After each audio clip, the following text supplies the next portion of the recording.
உங்கள் போஸ்ட்டுக்கு வேற ஒரு ஆள் போடுறதா நாங்கள் முடிவு பண்ணியாச்சு. நீங்கள் வேற ஏதாச்சும் வேலை தேடிங்க. போகிற இடத்துலயாவது சின்சியராக இருக்கிறது ட்ரை பண்ணுங்கள்.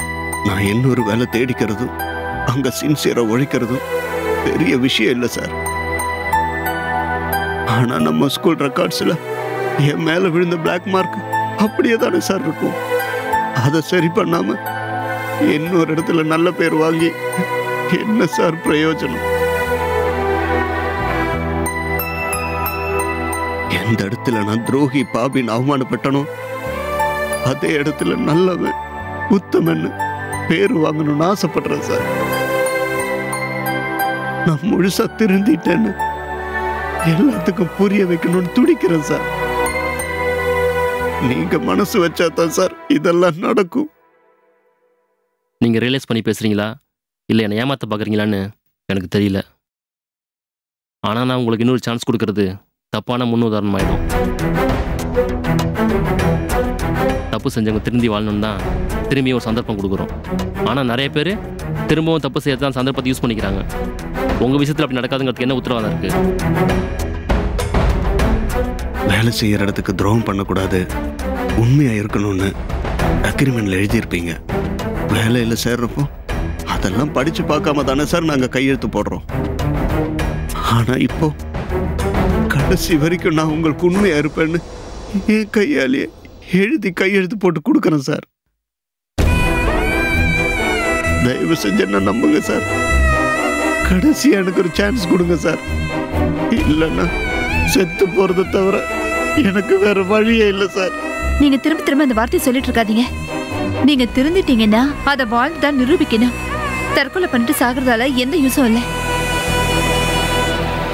நம்மளை கன்வின்ஸ் பண்ணுறதுக்காக ராமு இப்படிலாம் பேசிட்டு இருக்காரு பூஜா. பூஜா, இந்த விஷயத்தில் உன்னோட முடிவு என்ன? என்னங்க, தப்பே செய்யாத நல்லவங்களும் தப்பு செஞ்சுட்டு திருந்துறவங்களும் ஒன்று தானே நான் இன்னைக்கும் படிச்சிருக்கேங்க. தப்பு பண்ணவங்களுக்கு அதோட விளைவு என்ன நல்லா தெரியும். மறுபடியும் அதை செய்யக்கூடாதுன்னு பயமும் இருக்கும். அதனால ராமுக்கு இன்னொரு சான்ஸ் கொடுத்து பார்க்கலான்னு தான் எனக்கு தோணுது. ராம், பூஜா சொன்னதுக்காக மட்டும் நான் அந்த முடிவெடுக்கல. உங்களை நிரூபிக்கணும்னு நீங்கள் மனசார நினைக்கிறீங்க பாருங்க. அதுக்காக கடைசியாக நான் ஒரு சான்ஸ் தரேன். ஆனால் திரும்பவும் தப்பு பண்ணீங்க, நான் கொஞ்சம் கூட உங்களுக்கு கருணை காட்டவே மாட்டேன். மிச்சம் இருக்க வாழ்க்கையை ஜெயிலே கழிக்கிற மாதிரி பண்ணுவேன். அதுக்கு அவசியமே இருக்காது சார். வேலையில சின்சியரா இருந்து உங்க நம்பிக்கையை நான் கண்டிப்பா காப்பாத்துவேன் சார். உங்களுக்கும் மேடத்துக்கும் ரொம்ப தேங்க்ஸ். ரொம்ப தேங்க்ஸ் சார். Thanks madam. இந்தாங்க.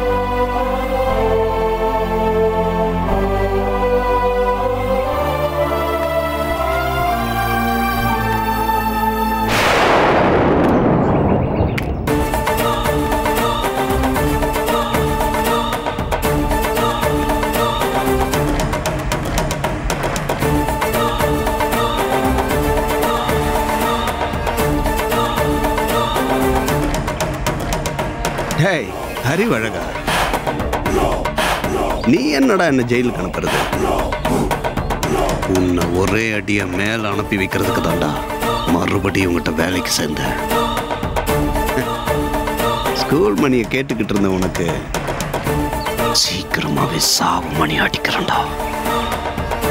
இல்லைனா என் பேரு ராமு இல்லை.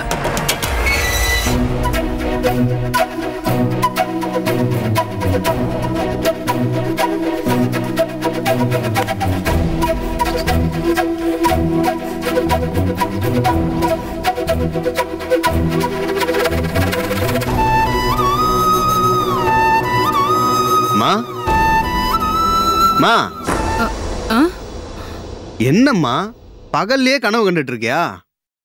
இல்ல, நடந்த கதையை நினைச்சு பார்த்துட்டு இருக்கேன். உன் ஃபிளாஷ்பேக் எல்லாம் கொஞ்சம் தூக்கி போட்டு எனக்கு காஃபி போட்டு எடுத்துட்டு வா. ஹாஸ்பிட்டலுக்கு போகணும். ஹாஸ்பிட்டலுக்கு போகணுமா? எதுக்கு? என்னம்மா இப்படி கேட்ட? என் முதலாளி பொழைச்சிட்டாரா இல்ல போய் சேர்ந்துட்டாரான்னு போய் பார்க்க வேண்டாமா? அது மட்டும் இல்ல, பூஜா கிட்ட போய் ஆறுதலா 4 வார்த்தை சொல்லிட்டு வரணும்ல. நீ ஒண்ணு அக்கறையா ஆறுதல் சொல்ல போல. அவங்க கஷ்டத்தை பார்த்து சந்தோஷப்பட போற. இவ்வளவு குரூரமான புத்தி எங்க இருந்து வந்துச்சு உனக்கு? அன்னைக்கு என்ன போலீஸ் கிட்ட புடிச்சு கொடுத்துட்டு அவங்க மட்டும் சந்தோஷப்பட்டாங்களா? அப்ப எனக்கும் இதே மாதிரி தானே இருந்திருக்கும். டேய், தப்புக்கு தண்டனை வாங்கி கொடுக்கறதுக்கும் பழிக்கு பழி வாங்கணும்னு துடிக்கிறதுக்கும் நிறைய வித்தியாசம் இருக்கு. ரெண்டு ஒண்ணுங்கிற மாதிரி பேசாத. சொல்ல போனா உன் தப்புக்கான தண்டனைய நீ முழுசாவே அனுபவிக்கல. நம்ம குடும்பம் நடுத்தெருவுல நிக்க கூடாதுங்கிறதுக்காக அவங்க உன்னை மன்னிச்சு விட்டாங்க. திரும்பவும் உன்னை வேலையில சேர்த்துக்கிட்டாங்க. அதுக்காக காலம் முழுக்க நீ அவங்க காலடியிலேயே கிடந்து சேவை பண்ணணும்டா. அதை விட்டுட்டு இப்படி நன்றி கெட்டத்தனமா இருக்க கூடாது. கொஞ்சம் நிறுத்தமா. அவங்க மட்டும் என்கிட்ட நன்றி நடந்துக்கிட்டாங்களா? ஸ்கூல் ஆரம்பிச்ச நாள்ல இருந்து அவங்களுக்கு நான் நாய் மாதிரி உழைச்சிருக்கேன். அதே ஸ்கூல்ல கத்தியா கிடந்திருக்கேன். ஏதோ சபல புத்தியால பணத்தை எடுத்துட்டேன். தப்புதான். அது என்ன தனியா கூப்பிட்டு கேட்டிருக்கணும். முதல் தடவைங்கிறனால என்ன வான் பண்ணி அனுப்பி இருக்கணும். ஆனா அத்தனை பேர் முன்னாடி அவங்க என்ன போலீஸ் கிட்ட புடிச்சு கொடுத்து ரொம்ப அசிங்கப்படுத்திட்டாங்க. அந்த அவமானத்தை என்னால என்னைக்குமே மறக்க முடியாது. டேய், அவங்க போலீஸ்ல புடிச்சு கொடுத்தத பத்தியே பேசிட்டு இருக்கியே. மன்னிச்சு உனக்கு வேலை கொடுத்தாங்களே, அதை ஏன்டா மறந்துற? ஏமா, பணத்துக்கு மருந்து தடவி விடுறதுனால என்னமா பிரயோஜனம்? அவங்க கொடுத்த மன்னிப்பால என் மான மரியாதை திரும்ப கிடைச்சிருச்சா? இல்லையே. இன்னைக்கு எல்லாருமே என்ன அயோக்கியன மாதிரி தானே பாக்குறாங்க. சாகர வரைக்கும் அந்த கரையை என்னால் அழிக்க முடியுமா? அதனால அந்த நல்ல மனுஷனை அழிக்கணும்னு முடிவு பண்ணிட்டியா? ஆமா. அடிப்பட்டவனுக்கு தான் அதோட வலியும் வேதனையும் தெரியும். வெளியே இருந்து பாக்குறவனுக்கு அதெல்லாம் புரியாது. என் வலியை மறக்கிறதுக்காக அவனை கொல்லணும்னு தான் நினைச்சேன். ஆனா அதுக்கு முன்னாடி வேறவன முந்திட்டான். இது என்ன நம்ப சொல்றியா? பணத்தை கையாடல் பண்ணத கடைசி வரைக்கும் மறைச்சவன் தானடா நீ. இத மட்டும் எப்படிடா என்ன நம்ப சொல்ற? இந்த பார், நம்பறதும் நம்பாததும் உன் இஷ்டம். நில்லு. என் கூட வா. எங்க? வா. அம்மா, சாமி படத்துக்கு முன்னால நிக்க வச்சு கேக்குறேன். அவர் இந்த நிலைமைக்கு ஆளாக்குனது நீதானே? இல்ல.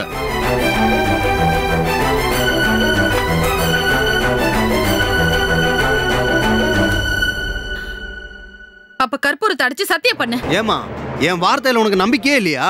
நீ தப்பு பண்ணலன்னு சாமி முன்னாடி சத்தியம் பண்ணு. நம்புறேன். சத்தியம் பண்ணித்தான் உன்னை நம்ப வைக்கணும்னு எனக்கு எந்த அவசியமும் இல்ல. நான் நினைச்ச மாதிரியே அந்த ஆளோட கதை முடிய போகுது. அவன் பொண்டாட்டி அதை நினைச்சு காலம் பூரா அழணும். அப்பத்தான் எனக்கு சந்தோஷம்.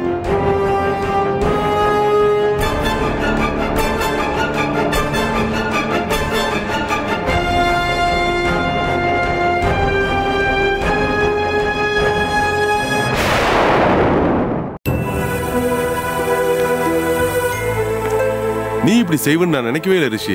என்ன காரணம் சொன்னாலும் சரி, ப்ராஜெக்டை முடிச்சு கொடுக்காம நீ வந்திருக்கவே கூடாது. ஒரு சின்சியரான ஒர்க்கர் இப்படி பொறுப்பு இல்லாம நடந்துக்கலாமா? தப்புதான். ஆனா அப்ப இருந்த சிச்சுவேஷன்ல என்னால எதுவுமே யோசிக்க முடியல. அந்த அளவுக்கு என்ன டென்ஷன் படுத்திட்டா. நான் என் வேலையில தப்பு பண்ணா என்ன கண்டிப்பா இல்ல. அதேதான் நானும் செஞ்சேன். ஆனா அவ அதை பர்சனலா எடுத்துக்கிட்டா. நான் என்னதான் பண்றது? அவங்க ஏன் கண்ட்ரோல் இல்ல ரிஷி. நீ தானே என்னோட ஸ்டாஃப். நான் உன்னதானே கேள்வி கேட்க முடியும். எம்டி எனக்கு போன் பண்ணி ரிஷி இப்படி பண்ணிட்டாருன்னு கேட்டா அது எனக்கு தானே அசிங்கம். நான் அவருக்கு என்ன பதில் சொல்றது? உனக்கு இப்படி ஒரு கஷ்டத்தை கொடுத்துட்டேன்னு எனக்கு ரொம்ப சங்கடமா இருக்கு. அதனால உன்கிட்ட நான் சாரியும் கேட்கிறேன். இந்த மாதிரி எல்லாம் பிரச்சனை வந்துடக்கூடாதுன்னு தான் என்ன நீ அங்க அனுப்பாதுன்னு சொல்றேன். அப்ப நான் தான் தப்பு பண்ணிட்டேன்னு நினைக்கிறியா நீ? இல்ல, நாங்க ரெண்டு பேரும் ஒரே இடத்துல இருக்கிறது தப்புன்னு சொல்றேன். இதை என்னால ஏத்துக்கவே முடியாது. நீயும் அம்முவும் பர்சனல் ப்ராப்ளத்தையும் வேலையும் ஒன்னா போட்டு குழப்பிக்கிறீங்க. That is real problem. உங்க கேரியர்ல நீங்க சக்சஸ்ஃபுல்லா ஆகணும்னா அதை தனித்தனியா ரெண்டையும் டீல் பண்ண கத்துக்கணும். ஜெயிச்சுவோட லிஸ்ட பாத்தீங்கன்னா அது உனக்கே புரியுமே. நார்மலா வாழ்க்கை வாழ்றவங்களுக்கு அது சாத்தியமாகும். ஆனா என்னோட நிலைமையே வேற. ஆனா எனக்கு அம்முக்கு நடுவுல நிறைய இஷ்யூஸ் இருக்கு. நாங்க எப்ப பாத்துக்கிட்டாலும் அது பெருசா வெடிக்கும்.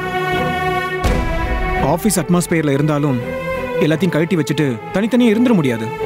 ஷார்ட் டைம் மெமரி லாஸ் இருந்தா மட்டும்தான் அப்படி இருக்க முடியும். ஒரு வார்த்தை, ஒரு கோபமான பார்வை கூட எங்களுக்குள்ள பெரிய சண்டையை பத்த வச்சிரும். அது எங்களை மட்டும் இல்லாம கூட இருக்கிறவங்களையும் அப்செட் பண்ணிடும். எல்லாரையும் நாங்க டிஸ்டர்ப் பண்ற மாதிரி ஆயிடாதா? அதனாலதான் அங்க அனுப்பாதுன்னு சொன்னேன். திரும்ப திரும்ப அதே பாயிண்ட்ல வந்து நிக்காத ரிஷி. நீ போகலன்னா வேற யார அனுப்புறது? எனக்கு வேற ஆல்டர்னேட்டிவே இல்லையே. இதுல இன்னொரு ரிஸ்க் இருக்குன்னு உனக்கு அன்னைக்கே சொன்னேன். ஹெட் ஆபீஸ்ல ஏன் ரிஷி அந்த பிரான்ச்சுக்கு போகல, 2 நாள் வேலை பார்த்துட்டு ஏன் திரும்பி வந்துட்டாருன்னு கேட்டா நான் என்ன பதில் சொல்றது? நீ சொன்ன காரணத்தெல்லாம் நான் அங்க சொல்லிட்டு இருக்க முடியுமா? யோசிச்சு பாரு. ரொம்ப எம்பாரசிங்கான சிச்சுவேஷன்ல என்ன தள்ளி விட்டுட்ட. I don't know what to to.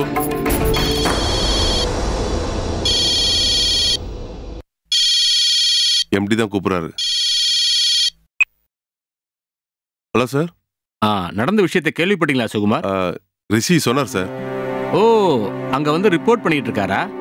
இந்த 1 மாசம் உங்க கண்ட்ரோல் தான் வேலை செய்யணுங்கிறத அவர் மறந்துட்டாரா? அப்படிலாம் ஒண்ணும் இல்லை சார். இதை பாருங்க சுகுமார், நீங்க எந்த விளக்கத்தையும் சொல்லாதீங்க. நான் டோட்டலா டிஸ்டர்ப் ஆயிட்டேன். உங்க பிரான்ச்ல என்ன தவறு நடந்தாலும் அது எனக்கு தானே கெட்ட பேரு. ஒரு நல்ல கன்சல்ல இருந்து வரவங்க நிச்சயமா இந்த மாதிரி நடந்துக்க மாட்டாங்க. இந்த மாதிரி irresponsible ஸ்டாஃபை நம்ம கம்பெனில வச்சுக்கிறது எனக்கு ரொம்ப அசிங்கமா இருக்கு. நானும் ரிஷிட்ட அதை தான் சொல்லிட்டு இருக்கேன். முதல்ல போன் அவர்கிட்ட கொடுங்க. Okay sir. இந்த உங்ககிட்ட பேசணுமா சார்? ஏன் ரிஷி இந்த மாதிரி பண்ணீங்க? உங்க ப்ரொஃபைலுக்கும் இப்ப நீங்க பண்ணிட்டு வந்திருக்க காரியத்துக்கும் ஏதாவது சம்பந்தம் இருக்கா? உங்ககிட்ட இருந்து நான் இதை எதிர்பார்க்கவே இல்லை ரிஷி. Sorry sir. நீங்க ஈஸியா சாரி சொல்லிட்டு போயிடுவீங்க. இதோட கான்சிக்வன்ஸை யார் ஃபேஸ் பண்றது? டைமுக்கு ப்ராஜெக்ட் அனுப்பலைன்னா யார் ரெஸ்பான்சிபிலிட்டி எடுத்துக்கிறது? சார் ஆக்சுவலி அம்மாவால தான் சார் இந்த பிரச்சனையே வந்தது. அவங்க மேல பழிய போட்டுட்டு நீங்க தப்பிக்கணும்னு நினைக்காதீங்க. அவங்க சைல்டிஷா நடந்துக்கிட்டாங்க, அதை நான் ஒத்துக்கிறேன். ஆனா நீங்க மெச்சூரா நடந்துக்க வேண்டாமா? இந்த ப்ராஜெக்டோட வேல்யூ, இம்பார்ட்டன்ஸ், டைம் கொடுக்க வேண்டிய பிரஷர் எல்லாமே உங்களுக்கு தெரியும். அம்மு போனாலும் நீங்க அதை ஃபினிஷ் கொடுத்துட்டு தானே போகணும். அதானே உங்கள்கிட்ட எதிர்பார்த்தேன். அவங்கள மாதிரி நீங்களும் விட்டுட்டு போனீங்கன்னா உங்களுக்கு அவங்களுக்கும் என்ன வித்தியாசம்? அப்ப இருந்த டென்ஷன்ல எது சரி எது தப்புன்னு தெரியல sir. I am extremely very sorry sir. வேற யாராவது உங்க இடத்துல இருந்து சாரி சொன்னா நான் விட்டுருக்கவே மாட்டேன். இமீடியட்டா அவங்கள ஃபயர் பண்ணிருப்பேன். ஆனா நீங்க சின்சியரான டேலண்டான ஒர்க்கர். உங்களை மிஸ் பண்ண நான் விரும்பல. அதனால இந்த ஒரு தடவை உங்களை மன்னிச்சு விடுறேன். நாளை காலையில் ஆபீஸ்க்கு வாங்க, நான் உங்ககிட்ட பேசணும். Okay sir.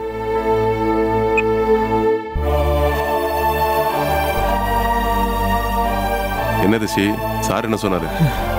ஏதோ பேசணும்னு சொல்லி நாளைக்கு ஆபீஸ்க்கு வர சொல்லியிருக்காரு. சரி போயிட்டு வா. நீ வேலையை கண்டினியூ பண்ணலாம் வேண்டாமாங்கிறத அப்புறம் முடிவு பண்ணிக்கலாம். ரிஷி, அவரை பார்க்கறதுக்கு முன்னாடி அவர்கிட்ட மன்னிப்பு கேட்டு ஒரு மெயில் அனுப்பிச்சிரு. நான் வேலையை பார்க்குறேன்.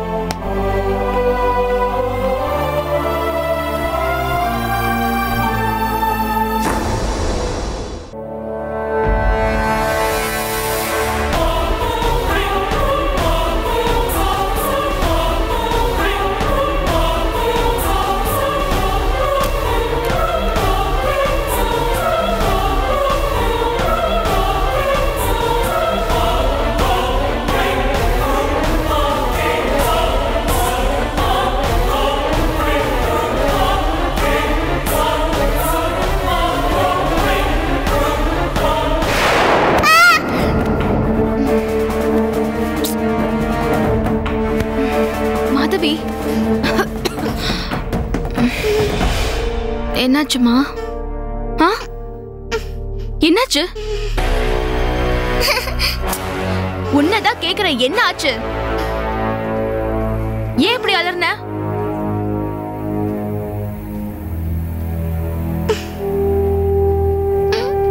அங்க என்ன?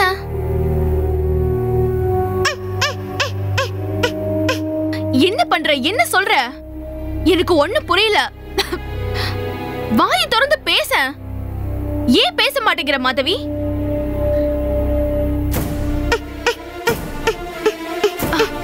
இங்க பாரு, எனக்கு ஒண்ணு புரியல. இங்க பாரு, அங்க யாருமே கிடையாது. நீ என்ன சொல்ற? சரி, ஏதாவது கனவு கண்டியா? பயங்கரமா கனவு கண்டியா? ஏன்டி என்ன போட்டு இப்படி படுத்துற?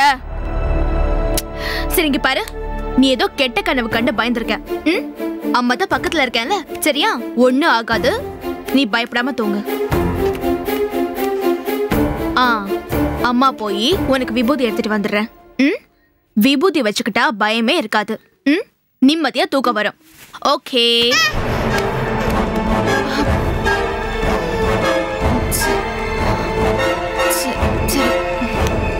வரியா? இறங்கு இறங்கு. வா.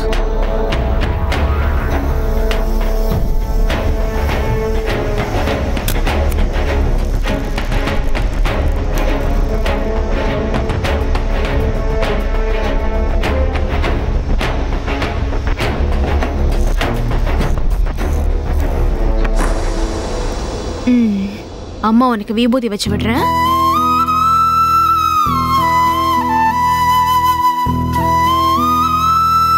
Very good. ஓகேவா?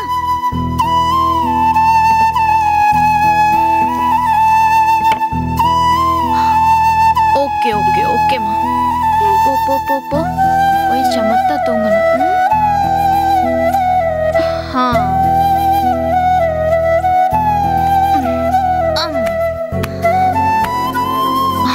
அம்மா உனக்கு விபூதி வச்சுட்டால, இனி உனக்கு கெட்ட கனவு எதுவும் வராது. அம்மா தட்டி கொடுப்பேனா அப்படியே நீ சீக்கிரமா சமத்தா தூங்குவியா? ஓகே.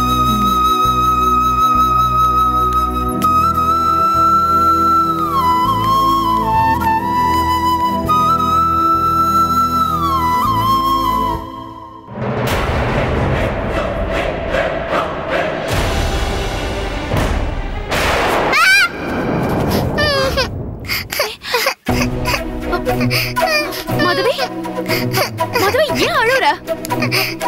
ஏய், என்ன பிரச்சனை உனக்கு?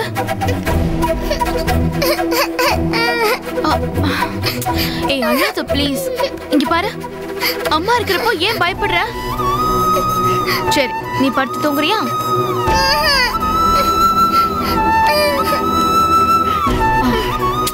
சரிடா. Okay okay okay.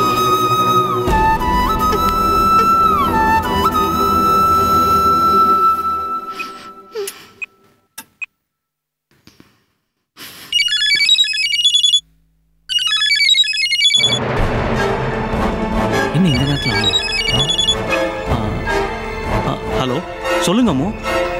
Hello Niranjan, தூங்கிட்டீங்களா? இல்ல, எழுதிட்டு இருந்தேன். என்ன விஷயம் சொல்லுங்க. இல்ல, ஒரு நிமிஷம் கீழே வர முடியுமா ப்ளீஸ்? உடனே வரேன். சரி, இங்க பாரு, நிரஞ்சன் அங்கிள் வராரு. நான் போய் கதவை திறக்கட்டுமா? சரி, நீயும் வரியா? வா.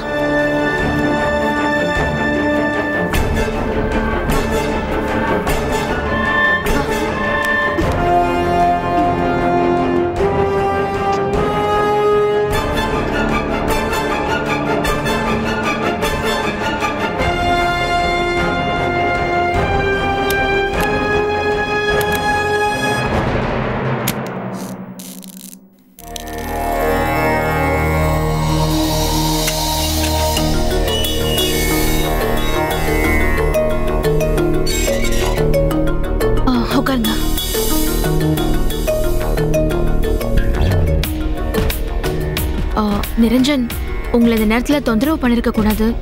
வேற வழி இல்லாம தான். சாரி. சாரி சொல்லி என்ன சங்கடப்படுத்தாதீங்க அம்மு. என்ன பிரச்சனைன்னு சொல்லுங்க. மாதவி நல்லதா தூங்கிட்டு இருந்தா, திடீர்னு அலற எழுந்து உட்கார்ந்துட்டா. ஏதோ கெட்ட கனவு போல இருக்கு. என்னன்னு கேட்டா சைகையில என்னென்னமோ சொல்றா. எனக்கு ஒண்ணுமே புரிய மாட்டேங்குது. நீங்களாவது என்னன்னு கேளுங்களேன். மாதவி குட்டி, என்னமாச்சு? ஏதாவது கனவு கண்டு பயந்துட்டியா? என்ன கனவு கண்டீங்க சொல்லுங்க. அப்பல இருந்து இதேதான் பண்ணிட்டு இருக்கா. உன் வயித்துல யாராவது குத்துனாங்களா? யாருமா அவன்?